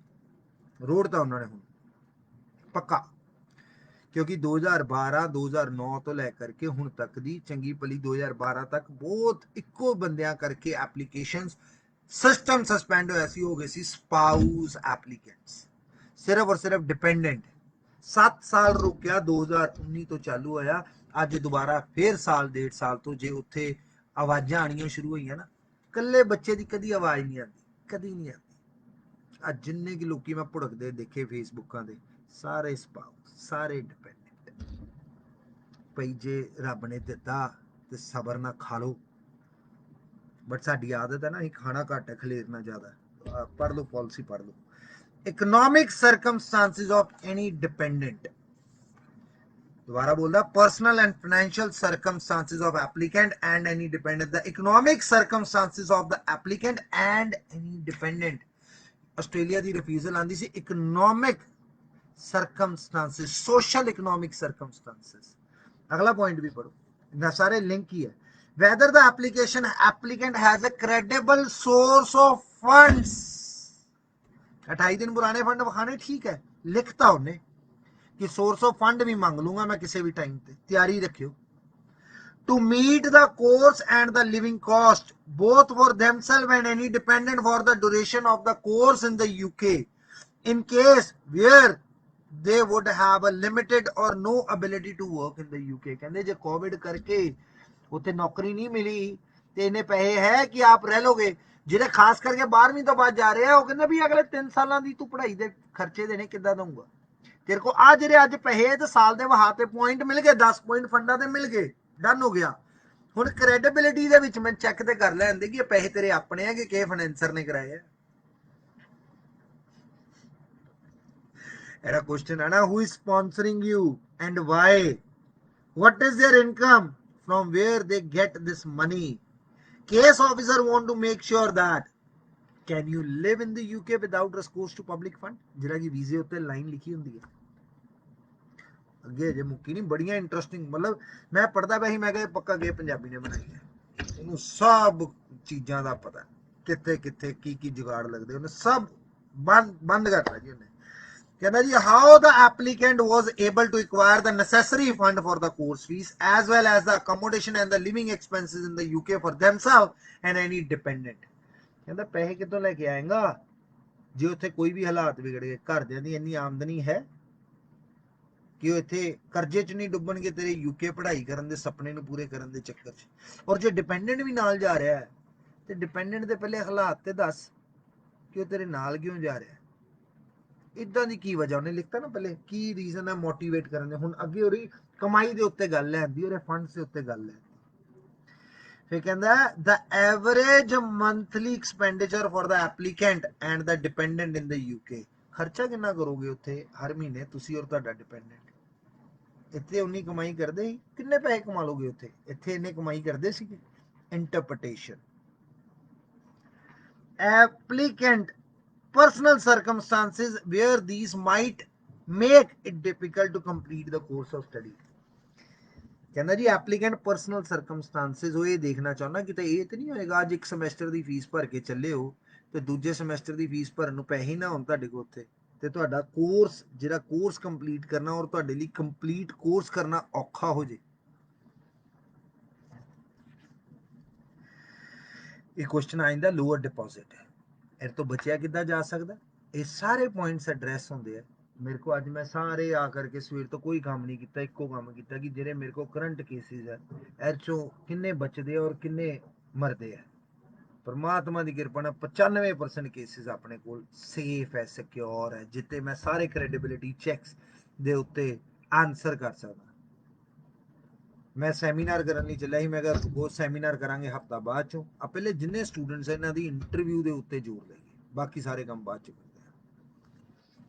ਉਹਨਾਂ ਰੋਲ ਆਫ ਡਿਪੈਂਡੈਂਟ ਇੱਕ ਇਹਨਾਂ ਨੇ ਲਿਖਿਆ, ਉਹਨੂੰ ਸੁਣਨਾ ਧਿਆਨ ਨਾਲ, ਮਤਲਬ ਇੱਕ ਇੱਕ ਵਰਡ ਧਿਆਨ ਨਾਲ ਸੁਣਨਾ. ਮੇਰੇ ਰੋਂਗਟੇ ਖੜੇ ਹੋ ਗਏ ਇਹਨੂੰ ਪੜ੍ਹ ਕੇ.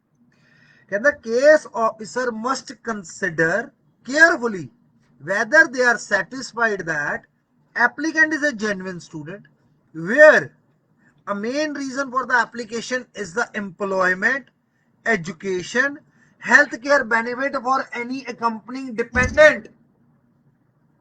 ਇੱਥੇ ਸਿਰਾ ਹੀ ਲਾਤਾ. ਕਹਿੰਦਾ ਇਹਦਾ ਮਤਲਬ ਦੱਸਾਂ, ਇਹਦਾ ਮਤਲਬ ਇਹ ਹੈ ਇੰਟਰਪ੍ਰੀਟੇਸ਼ਨ, ਰਾਈਟ.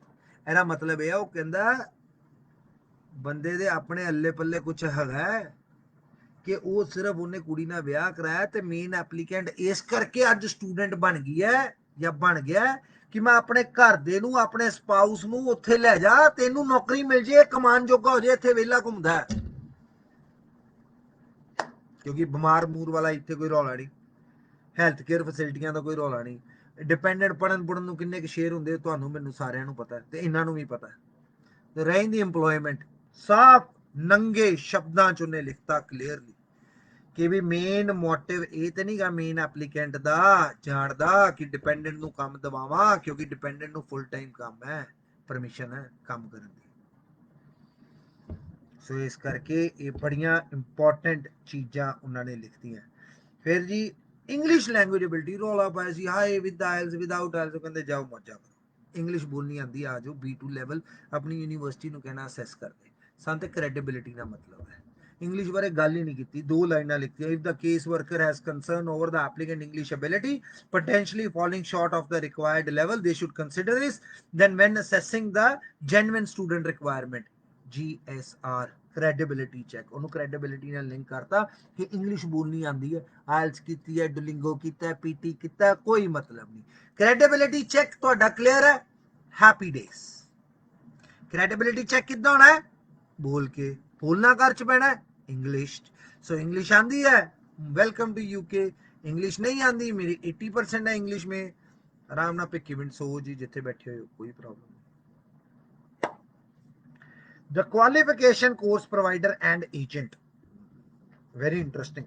कहते जी if the applicant is applying to study in an institution that is under investigation or identified by the Home Office as an institution of concern in relation to the immigration compliances, application refuse कर देंगे कहते सीधा सीधा कि जेकर उस institute च apply किया कि ਜਿਹੜੇ ਸਾਡੀ ਇਨਵੈਸਟੀਗੇਸ਼ਨ ਜਿੱਤੇ ਅਸੀਂ ਇਨਵੈਸਟੀਗੇਸ਼ਨ ਕਰ ਰਹੇ ਹਾਂ ਜਾਂ ਜਿਨ੍ਹਾਂ ਦੇ ਸਪਾਂਸਰ ਲਾਇਸੈਂਸ ਤੇ ਸਾਨੂੰ ਕੁਐਸਚਨ ਹੈ ਜਾਂ ਜਿਨ੍ਹਾਂ ਦੀ ਕ੍ਰੈਡੀਬਿਲਿਟੀ ਦੇ ਕੁਐਸਚਨ ਹੈ ਵੀਜ਼ਾ ਨਹੀਂ ਦੇਣਾ ਸੀ ਉਹ ਰਿਫਿਊਜ਼ ਕਰ ਦੇਣਗੇ दूजा एजेंट बारे भी लिखता when the application where the application is being managed by an agent about whom the home office has the concern कि home office ਦੇ ਨਾਲ ਜਿਹੜੇ ਏਜੰਟ ਬਾਰੇ home office ਨੂੰ concern ਹੈ ਉਹਦਾ ਵੀਜ਼ਾ ਹੀ ਨਹੀਂ ਦੇਣਾ छुट्टी यूके पढ़ना क्यों है पुल फैक्टर्स की है कि भी यूके आके क्यों पढ़ना है why UK as a study destination कि इत्थे काम करन दे आवर्स ज़्यादा है इत्थे पढ़ाई तो बाद 2 साल का वर्क परमिट है इत्थे जिहड़ा मास्टर डिग्री ये सारे मास्टर डिग्री करन स्टूडेंट आ रहे हैं और ये अटेंडेंस भी कंपलसरी नहीं है किते ये सारे पुल फैक्टर तो नहीं है बच्चे दे यूके आन हो भी सकते कुछ गलत नहीं बट जवाब देना आना चाहिए सो जिहड़े स्टूडेंट नूं जवाब देना आएगा उहदा वीज़ा लगेगा और तो भी ज़्यादा जरूरी है एजेंट नूं इहदे बारे किन्नी नॉलेज है मतलब साडे कोल जिन्नियां एप्लीकेशंस है मैं सैमीनार रियलिटी दसा क्यों कैंसिल कर रहे हैं एक हफ्ता एक्सटेंड क्यों कर रहे हैं इक्को रीजन करके कि मेरे को जिहड़ियां एप्लीकेशंस है ना मैनूं खुद नूं बैठना पैना एंड इहदे उत्ते कुछ भी मर्सी नहीं है इच कुछ भी ए पॉइंट नहीं है स्केपिज्म बिल्कुल भी नहीं है 37 मिनट हो गए तो हजे तक मैं चंगी तरह सिर्फ पॉइंट्स दस पाया मैं अपनी काउंसलिंग दे विच ना हमेशा कहंदा सी कि भी जनानी दे मोढे ते बंदूक रख के इत्थों स्पाउसेस जांदे अपने अल्ले पल्ले कुछ नहीं social economic not social economic circumstances दी जिथे उन्हें गल करनी ना उन्हें इनकम प्रूफ भी मंगने हैं उन्हें मैट्रिक्स भी मंगने हैं मैनूं ये दस बोझ किद्दां नहीं बनेगा एंड वट नॉट मतलब जिहड़ियां पॉइंट्स मैं रिफ्यूजल्स नूं देख रहा सीगा एंड रिफ्यूजल्स नूं मैं हाईलाइट कीता कि भी इन्हें की किया पता कॉमन चीज की निकली spouse number 1 UK immigration history that's it अज भी वीजे आए अज 3 वीजे आए भला हसबैंड वाइफ बच्चा तिन्हां दे इकट्ठे वीजा आए कोई इंटरव्यू नहीं कोई कुछ नहीं क्रेडिबिलिटी चैक मैं और प्रोफाइल कड्डी मैं प्रोफाइल कट के दिखा इन्हें इदां दे गिरे इशनान ज्यादा किए हुए जो दूजे बंदे ने घट किए कि वह रिफ्यूज हो गया लग गया इमीग्रेशन हिस्टरी पहला पॉइंट ही इमीग्रेशन हिस्टरी चुकते सो राइट नाउ वो टाइम आ गया जो मैं 2005 तो 9 ਦੇ ਵਿੱਚ ਦੇਖਿਆ ਸੀ हर केस की केस स्टडी बनती सी SOP USOP कोई काम नहीं करनी एक केस स्टडी बननी है हर एक केस स्टडी के उत्ते एक डिफरेंट कनक्लूजन आएगा कि इस बच्चे की असैसमेंट क्रेडिबिलिटी चैक किया हो एंड ये जो पॉलिसी गाइडलाइंस लिखा है प्लस जो अपनी इंटरप्रटेशन है उन्होंने सारे पॉइंट्स नूं एड्रैस किया जाएगा वो हर एक स्टूडेंट का वीज़ा लगेगा सक्सैस रेट अज भी 95 तो 100% दे विच जाएगा बट जे उन्होंने प्रजेंट करने का तरीका जिस एजेंट को होना जिहड़े एजेंट कोल आप नॉलेज नहीं है वीज़ा नहीं लवा पाएगा वो जिन्ने क लगणगे तुक्का ही होना सो पॉइंट इज अपना जिहड़ा कंसल्टेंट है सोच समझ के जेकर यूके जाने की गल करते हैं तो रब दा वास्ता जी नॉलेज नूं पैसे खर्चिओ कला होर किसी भी चीज़ क्योंकि ये जी पॉलिसी बनी है ये बहुत ही ज़्यादा खतरनाक पॉलिसी है कोई सौखी नहीं है इनू GSR कहते हैं जेन्युइन स्टूडेंट रूल एंड ये मैं बहुत पॉलिसीज पढ़ी है कैनेडा दियां भी पॉलिसीज पढ़ी हैं न्यूजीलैंड भी पढ़ी ऑस्ट्रेलिया भी पढ़ी नॉर्मल होंगी है मतलब ये इन्होंने हर चीज़ ते सिरा लाया जिहड़ी चीज़ सोच सकते हो सारिया चीज़ों के उत्ते पॉइंट्स नूं डिटेल च नंगे वर्डां दे विच लिखता स्पैशली इक्को चीज़ है इमीग्रेशन हिस्टरी ते स्पाउस केसेस ते तीजा गैप वाले इंग्लिश का अगेन कोई रौला नहीं है इंग्लिश का इंग्लिश बोलनी आनी चाहिए तुसी सवालों के जवाब दे सकते हो दैन इट्स फाइन कोई इशू सो अपना केस जेकर तुहाडियां फाइलां अंबैसी च लगियां कितों भी लगियां कोई फर्क नहीं है रब दा वास्ता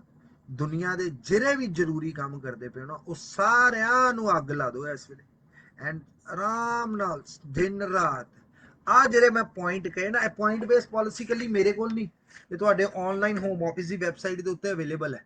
5 ਅਕਤੂਬਰ ਦੀ ਪਬਲਿਸ਼ ਹੈ, ਡਾਊਨਲੋਡ ਕਰੋ। ਮੈਂ ਪੇਜ ਨੰਬਰ ਦੱਸ ਦੇਣਾ ਤੁਹਾਨੂੰ, ਐਂਡ ਉਹ ਪੇਜ ਨੰਬਰ ਨੂੰ ਜਿਹੜਾ ਵਾ ਪੁਆਇੰਟਸ ਨੂੰ ਨੋਟ ਕਰ ਲਓ। ਐਂਡ ਪੇਜ ਨੰਬਰ 16 ਤੇ 17 ਆ ਦੋ ਪੇजेस ਹੈਗੇ ਆ ਸਟੂਡੈਂਟ ਵਾਸਤੇ, 115 ਪੇਜ ਹੈ, ਸਿਰਫ 16 17 ਨੂੰ ਪੜ੍ਹ ਲਓ। ਐਂਡ ਉਹ 16 17 ਨੂੰ ਪੜ੍ਹ ਕੇ ਆਪਣੀ ਕ੍ਰੈਡੀਬਿਲਿਟੀ ਇੰਟਰਵਿਊਆਂ ਜਿਹੜੀ ਮੈਂ ਵੀਡੀਓ ਕੀਤੀ ਹੈ ਨਾ, ਇਹ ਚੋਂ ਪੁਆਇੰਟਸ ਬਣਾ ਲਓ ਦੁਬਾਰਾ ਰਿਵਾਈਂਡ ਕਰ ਕਰਕੇ। ਇਹਦੇ ਪੁਆਇੰਟਸ ਪੂਰੇ ਸਵਾਲਾਂ ਦੇ ਜਵਾਬ ਤੁਹਾਡੇ ਕੁਐਸਚਨ ਨਹੀਂ ਪੁੱਛੇ ਜਾਣੇ ਆ। ਜੇਕਰ ਕੋਈ ਨਾਲ ਜੁੜਿਆ ਜਿਹੜਾ ਐਪਲੀਕੇਸ਼ਨ ਰਿਜੈਕਟ ਹੋਈ ਹੈ, ਉਹ ਦੱਸ ਦੇਗਾ ਕਿ ਹਾਂ ਯਾਰ ਮੈਨੂੰ ਆਹੀ ਪੁੱਛਿਆ ਸੀ। ਇਸ ਤੋਂ ਇਲਾਵਾ ਕੋਈ ਕੁਐਸਚਨ ਨਹੀਂ ਪੁੱਛਿਆ ਜਾਣਾ।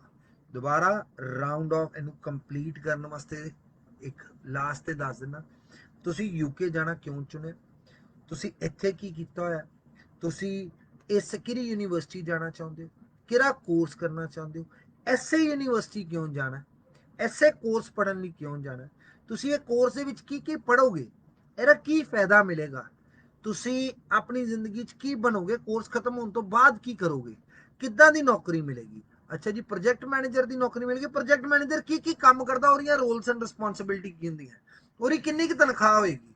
ਅੱਛਾ, ਤੁਸੀਂ ਇੰਡੀਆ 'ਚ ਕੀ ਸਬਜੈਕਟ ਪੜ੍ਹਿਆ, ਅੱਛਾ ਉਹ ਸਬਜੈਕਟ ਦੇ ਵਿੱਚ ਕੀ ਪੜ੍ਹਿਆ ਸੀ, ਅੱਛਾ ਤੁਸੀਂ ਵਿਆਹੇ ਹੋ, ਤੁਹਾਡੇ ਘਰ ਵਾਲਾ ਕੀ ਕੰਮ ਕਰਦਾ ਹੈ, ਅੱਛਾ ਜੀ ਐਗਰੀਕਲਚਰ ਹੈ ਜੀ ਫੈਮਿਲੀ ਦਾ ਜੁਆਇੰਟ, ਬਸ ਘਰੇ ਬੈਠ ਜਿਓ, ਫਿਰ ਘਰ ਵਾਲਾ ਕੀ ਕੰਮ ਕਰਦਾ, ਉਹ ਤੁਹਾਡੇ ਨਾਲ ਕਿਉਂ ਜਾਣਾ ਚਾਹੁੰਦਾ, ਐਂਡ ਉਹਦੇ ਨਾਲ ਜਾਣ ਨਾਲ ਤੁਹਾਨੂੰ ਫਾਇਦਾ ਕੀ ਮਿਲਦਾ ਹੈ, ਨਹੀਂ ਪੁੱਛਣਾ ਉਹਦੇ ਨਾਲ ਜਾਣ ਨਾਲ ਤੁਹਾਨੂੰ ਨੁਕਸਾਨ ਕੀ ਹੁੰਦਾ, ਤੁਹਾਨੂੰ ਫਾਇਦਾ ਕੀ ਮਿਲਦਾ। These are the points. Tick tick tick tick tick tick tick, visa granted, एक भी पॉइंट कांटा, वीजा रिफ्यूज्ड।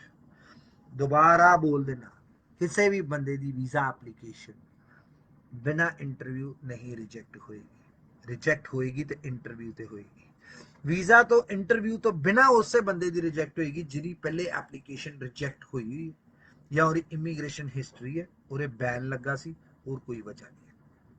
काफ़ी डिपेंडेंट ਦੀਆਂ ਐਪਲੀਕੇਸ਼ਨਸ ਆਉਣ ਵਾਲੇ ਟਾਈਮ ਰਿਜੈਕਟ ਹੋਣਗੀਆਂ ਜਿਨ੍ਹਾਂ ਦੀਆਂ ਯੂਕੇ ਦੀ ਇਮੀਗ੍ਰੇਸ਼ਨ ਹਿਸਟਰੀ ਹੈ, ਉਹਨਾਂ ਦੇ ਕੋਈ ਬੈਨ ਨਹੀਂ ਲੱਗਣਾ, ਉਹ ਨਾਰਮਲ ਹੀ ਐਪਲੀਕੇਸ਼ਨ ਰਿਜੈਕਟ ਹੋਏਗੀ। ਉਸ ਕੇਸ ਦੇ ਵਿੱਚ ਆਪਣੀ ਵਾਈਫ ਨੂੰ ਉੱਥੇ ਪੜਨ ਲਈ ਭੇਜ ਦਿਓ, ਉਹ ਤੁਹਾਡਾ ਵੈਸੇ ਆਪਣਾ ਡਿਸੀਜਨ ਹੈ, I can just advise on it, ਮੰਨਣਾ ਨਹੀਂ ਮੰਨਣਾ ਤੁਹਾਡਾ। ਐਂਡ ਦੈਨ ਜਦੋਂ ਉੱਥੇ ਕੋਰਸ ਉਹਨਾਂ ਦਾ ਸ਼ੁਰੂ ਹੋ ਜਾਂਦਾ ਤੇ ਯੂਕੇ ਇਮੀਗ੍ਰੇਸ਼ਨ ਲਾਅ ਹੀ ਕਹਿੰਦਾ ਹੈ, when the spouse is studying in the desired course at the university level, then the spouse dependent, the main applicant's dependent, has the legal right to apply and join the main applicant during the course of the studies.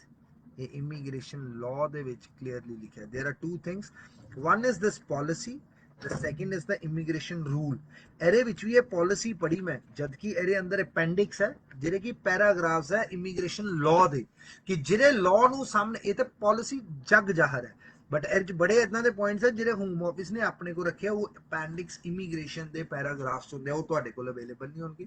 ਸੋ ਉਹ ਅਸੀਂ ਪੜ੍ਹਦੇ ਹਾਂ, and ਉਹਦੇ basis ਦੇ ਉੱਤੇ ਹੀ ਹਰ application ਦੀ submission ਹੁੰਦੀ ਹੈ। ਸੋ ਆਪਣੀ ਐਪਲੀਕੇਸ਼ਨ ਕਿਤੋਂ ਵੀ ਜਿੱਤੋਂ ਵੀ ਤੁਸੀਂ ਲਗਵਾਈ ਹੈ ਜਾਂ ਲਗਵਾਓਗੇ, ਇੱਕ ਚੀਜ਼ ਦਾ ਖਿਆਲ ਰੱਖ ਲੈਣਾ, ਆ ਉਹਨੇ ਸ਼ਾਇਦ ਮੇਰਾ ਸ਼ੋਅ ਨਾ ਸੁਣਿਆ ਹੋਵੇ, ਤੁਸੀਂ ਸੁਣ ਰਹੇ ਹੋ, ਆ ਸਾਰੇ ਪੁਆਇੰਟਸ ਪੁੱਛ ਲੈਣਾ ਕਿ ਨਵੀਂ ਪਾਲਿਸੀ ਦਾ ਨਾਮ ਦੱਸ ਯਾਰ, ਨਵੀਂ ਪਾਲਿਸੀ ਕਹਿੰਦੇ ਕੀ ਹੈ, ਉਹਨੂੰ ਨਵੀਂ ਪਾਲਿਸੀ ਦਾ ਜੇ ਨਾਮ ਨਹੀਂ ਪਤਾ ਨਾ, ਅੱਜ ਹੀ ਫੋਨ ਕਰ ਦੋ, ਨਾਮ ਨਹੀਂ ਪਤਾ ਨਾ, ਆਪਣੀ ਫਾਈਲ ਵਾਪਸ ਚੱਕ ਲਓ, ਕਿਉਂਕਿ ਬੇੜਾ ਗਰਕ ਹੋਣਾ ਜੇ।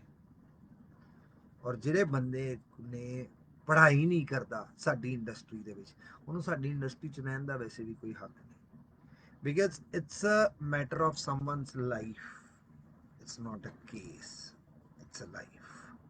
So education, knowledge, upgradation is very very important when it comes to the UK, क्योंकि UK में हमेशा कहना अल्लड़ बंदियां दे हत्थां दी खेड नहीं। अज ते पढ़ के काफियां नूं बुखार भी चढ़िया, वो लुट गए, बर्बाद हो गए, बट मैं आई एम वेरी हैप्पी कि it's a very good policy. ये अब्यूज नहीं होने देंगे और ये लंबी चलेगी, मतलब ये नहीं होएगा 1 साल बाद खत्म होएगी, 5 7 10 साल चलेगी। ਇਹਦਾ मतलब है कि गैप वाले स्टूडेंट नहीं जा पाएंगे, 100% जा पाएंगे जेकर उन्होंने को प्रूफ है कि वो की कर रहे थे। कि स्पाउस नहीं जा पाएंगे, बिल्कुल जान के ਅਸੀਂ स्पाउस केसेस ही लवांगे, ਜੇਕਰ ਉਹਨਾਂ ਦੇ ਜੋ ਅਸੀਂ ਡਾਕੂਮੈਂਟਸ ਮੰਗਾਂਗੇ ਸਾਨੂੰ ਦੇਣਗੇ ਤੇ। ਤੀਸਰਾ ਪੁਆਇੰਟ ਕਿ ਜਿਹੜੇ ਯੂਕੇ ਤੋਂ ਵਾਪਸ ਆਏ ਆ ਉਹ ਨਹੀਂ ਜਾ ਪਾਣਗੇ, ਬਿਲਕੁਲ ਜਾ ਪਾਣਗੇ ਜੇਕਰ ਉਹ ਇਮੀਗ੍ਰੇਸ਼ਨ रूल्स ਦੇ अकॉर्डिंग ਚੱਲਣਗੇ ਤੇ ਜੇ है कि जाएंगे और दोनों जाएंगे वरना कोई भी नहीं जाएंगे तो फिर हमारे पास आएंगे ही नहीं और फिर कितने होर जाएंगे। दैट्स इट जी। सो ये बड़ी ज़्यादा इंपॉर्टेंट इंफॉर्मेशन है। सो अपने ਜਿਹੜੇ यूके ਦੇ केसेस है सोच समझ के अप्लाई करना एंड दैट्स इट। ਅੱਜ ਜਿਹੜੀਆਂ ਚੀਜ਼ਾਂ ਮੈਂ ਕਹੀਆਂ ਇਹਨਾਂ ਦਾ ਖਿਆਲ ਰੱਖਣਾ, ਵੀਜ਼ਾਸ ਲੱਗ ਜਾਣਗੇ, ਵੀਜ਼ਾ ਨਹੀਂ ਕੋਈ ਵੀ ਰੁਕੇਗਾ। ਲਾਸਟ ਇੱਕ ਚੀਜ਼ ਕਿ ਜਿਹੜੀਆਂ ਫਾਈਲਾਂ ਅੰਦਰ ਹੈ ਕਿ ਉਹਨਾਂ ਤੇ ਅਸਰ ਹੋਏਗਾ, ਦਾ ਆਨਸਰ ਇਜ਼ ਅਪਲਾਈ ਉਹਨਾਂ ਨੂੰ ਤੁਸੀਂ 40 ਪੁਆਇੰਟਸ ਦੇ ਹਿਸਾਬ ਨਾਲ ਕੀਤਾ, 40 ਪੁਆਇੰਟਸ ਦੇ ਹਿਸਾਬ ਨਾਲ ਅਸੈਸਮੈਂਟ ਹੋਏਗੀ, ਬਟ ਕ੍ਰੈਡੀਬਿਲਿਟੀ ਚੈੱਕ ਤੇ ਲੈ ਹੀ ਸਕਦੇ ਆ ਉਹ ਨਾ ਵੀ 10 ਪੁਆਇੰਟ 20 ਪੁਆਇੰਟ 30 ਪੁਆਇੰਟ ਐਕਸਟਰਾ ਦੇਣ, ਕ੍ਰੈਡੀਬਿਲਿਟੀ ਇੰਟਰਵਿਊ ਲੈਣ ਚ ਉਹਨਾਂ ਨੂੰ ਕੀ ਤਕਲੀਫ ਆ। ਜਿੰਨੀਆਂ ਪੁਰਾਣੀਆਂ ਰਿਫਿਊਜ਼ਲ ਹੈ ਚੈੱਕ ਕਰ ਲਿਓ, ਜਿਹੜੇ ਵੀ ਬੰਦੇ ਦੀਆਂ, ਜਿਹੜੇ ਕਿਸੇ ਕੰਸਲਟੈਂਟ ਦੀ ਪਹਿਲੇ ਕਿਤੇ ਦੀ ਰਿਫਿਊਜ਼ਲ ਹੈ ਚੈੱਕ ਕਰਿਓ, ਆ ਕ੍ਰੈਡੀਬਿਲਿਟੀ ਚੈੱਕ ਕਰਕੇ ਤੇ ਨਹੀਂ ਐਪਲੀਕੇਸ਼ਨ ਰਿਜੈਕਟ ਕਰਦੇ ਪਏ ਕਿ ਜਦੋਂ ਦੀ ਅਨਾਉਂਸਮੈਂਟ ਹੋਈ ਹੈ ਸਿੰਸ ਅਗਸਤ 1 ਮਹੀਨੇ ਤੋਂ ਜਿਹੜੀ ਰਿਫਿਊਜ਼ਲ ਦੇਖਣ ਨੂੰ ਮਿਲੀ ਹੈ ਇਹ ਸਿਰਫ ਕ੍ਰੈਡੀਬਿਲਿਟੀ ਚੈੱਕ ਦੇ ਉੱਤੇ ਹੈ, ਹੋਰ ਕਿਤੇ ਨਹੀਂ ਹੈ। ਐਂਡ ਇੱਕ ਕਾਮਨ ਚੀਜ਼ ਨਜ਼ਰ ਆਏਗੀ, married cases and immigration history, that's it. ਹੋਰ ਕੋਈ ਵਜ੍ਹਾ ਨਹੀਂ ਹੈ ਇੰਟਰਵਿਊ ਦੀ, ਬਾਕੀ ਐਪਲੀਕੇਸ਼ਨਸ ਦੇ ਨਾਲ ਕੱਢੀ ਤੁਰੀ ਜਾ ਰਹੀ ਹੈ। ਸੋ दैट्स इट ਜੀ। ਮੇਕ ਸ਼ੋਰ ਜਦੋਂ ਅਪਲਾਈ ਕਰ ਰਹੇ ਹੋ ਤੇ ਆਪਣੇ ਖਿਆਲ ਆਪ ਰੱਖਣਾ ਹੈ। ਕਹਾਵਤ ਹੈ ਜਿੱਤੋਂ ਸ਼ੁਰੂ ਕੀਤਾ ਸੀ, ਸਵਾਰੀ ਆਪਣੇ ਸਮਾਨ ਦੀ ਆਪ ਜ਼ਿੰਮੇਵਾਰ ਹੈ। Thank you very much, Sat Sri ਅਕਾਲ। ਮੈਨੂੰ ਲੱਗਦਾ ਹੁਣ ਇਹ ਯੂਕੇ ਦੇ ਲਾਈਵਸ ਦਾ ਸਿਲਸਿਲਾ ਡੇਲੀ ਹੀ ਚਲਾਉਣਾ ਪਏਗਾ ਜਾਂ ਇੱਕ ਅੱਧਾ ਦਿਨ ਛੱਡ ਕੇ ਚਲਾਉਣਾ ਪਏਗਾ ਤੇ ਆਉਣ ਵਾਲੇ ਦਿਨਾਂ ਜਿਹੜੇ ਹਰਿਆਣਾ ਮਿਲਣਾ ਚਾਹੁੰਦੇ ਜਾਂ ਰੁਦਰਪੁਰ ਮਿਲਣਾ ਚਾਹੁੰਦੇ ਆ, ਕੱਲ ਮੈਂ ਅੰਬਾਲੇ ਆ, ਬੁੱਧਵਾਰ ਨੂੰ, ਵੀਰਵਾਰ ਨੂੰ ਕਰਨਾਲ, ਸ਼ੁੱਕਰਵਾਰ ਨੂੰ ਯਮੁਨਾ ਨਗਰ ਤੇ ਸ਼ਨੀਵਾਰ ਨੂੰ ਮੈਂ ਰੁਦਰਪੁਰ। ਸੋ ਇਹ ਸਾਰਾ ਮੇਰਾ ਟਰੈਵਲ ਪਲਾਨ ਹੈ ਐਂਡ ਸੰਡੇ ਨੂੰ ਮੈਂ ਤੁਹਾਡੇ ਨਾਲ ਵੈਬੀਨਾਰ ਵੀ ਕਰਨਾ। On the top of that ਜਿਹੜਾ ਕੋਈ ਵੀ ਸਟੂਡੈਂਟਸ ਹੋਰ ਅਸੈਸਮੈਂਟ ਕਰਾਉਣਾ ਚਾਹੁੰਦੇ ਰੋਜ਼ ਦੇ ਰੋਜ਼ ਲਾਈਵ ਜਾਂ ਕੋਸ਼ਿਸ਼ ਕਰਾਂਗੇ ਕੁਝ ਲਾਈਵ ਕਾਲਸ ਵਗੈਰਾ ਲੈ ਸਕੀਏ ਜਾਂ ਵੈਬੀਨਾਰ ਕਰ ਸਕੀਏ। ਜਿਹੜੇ ਸਟੂਡੈਂਟ ਸਾਡੇ ਨਾਲ ਰਜਿਸਟਰ ਨੇ ਉਹਨਾਂ ਲਈ ਮੈਂ ਨੈਕਸਟ ਵੀਕ ਤੋਂ, ਕੱਲ ਤੋਂ ਰੋਹਿਤ ਸ਼ੁਰੂ ਕਰੇਗਾ, ਨੈਕਸਟ ਵੀਕ ਤੋਂ ਵੈਬੀਨਾਰ ਡੇਲੀ ਕਰਾਂਗਾ ਉਹਨਾਂ ਦੀ ਇੰਟਰਵਿਊ ਆ ਕ੍ਰੈਡੀਬਿਲਿਟੀ ਚੈੱਕ ਦੀ ਸਪੋਰਟ ਵਾਸਤੇ ਕਿ ਵੀ ਕੀ ਚੀਜ਼ਾਂ ਦਾ ਖਿਆਲ ਰੱਖਣਾ, ਕਿਹੜੇ ਆਨਸਰ ਦੇਣੇ, ਟੂ ਦ ਪੁਆਇੰਟ ਆਨਸਰ ਦਿਓਗੇ, ਕਦੀ ਐਪਲੀਕੇਸ਼ਨ ਰਿਜੈਕਟ ਨਹੀਂ ਹੋਏਗੀ। ਤੁਸੀਂ ਜੈਨੂਇਨ ਹੋ ਨਾ, ਕੋਈ ਜੁਗਾੜ ਨਹੀਂ ਲਾ ਰਹੇ, ਕਿਤੇ ਘਬਰਾਉਣ ਦੀ ਲੋੜ ਨਹੀਂ ਹੈ। Your application will get through, but ਅਲੜ ਹੱਥਾਂ ਤੋਂ ਬਚ ਕੇ। ਥੈਂਕ ਯੂ ਵੈਰੀ ਮਚ ਜੀ, ਸਤਿ ਸ਼੍ਰੀ ਅਕਾਲ।